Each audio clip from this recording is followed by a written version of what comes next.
18 दिसंबर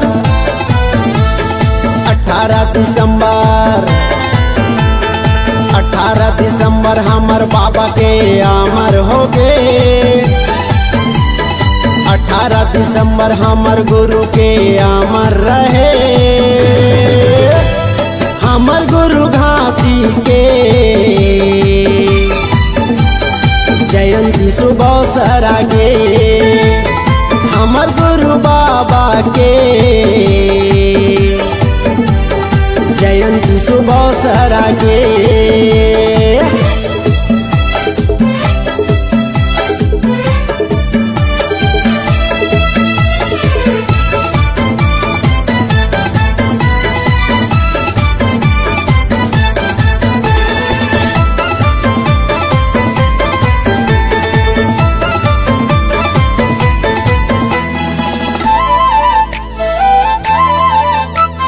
छत्तीसगढ़ के गांव गांव जबे बाबा तोर नाम। हर गांव के सतनामी बड़े बाबा तोर पाँव।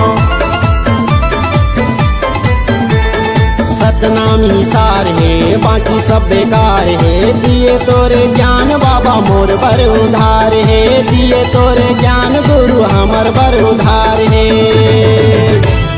हमर गुरु घासी के जयंती सुबह सरागे। हमर गुरु बाबा के जयंती सुबह सरागे।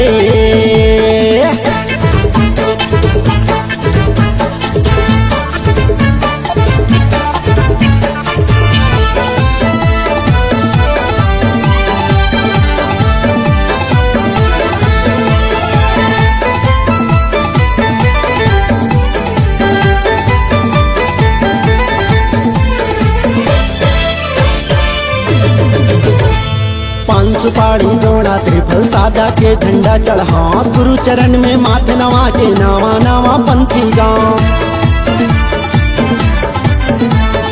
सतनाम के अलग जगाए दुनिया भर में नाम कमाए। पीछे नहीं हटे सतनामी चाहे जो हो जाए। पीछे नहीं हटे सतनामी चाहे जो हो जाए। हमर गुरु घासी के जयंती सुबह सरागे। हमर गुरु बाबा के जयंती सुबह सरागे।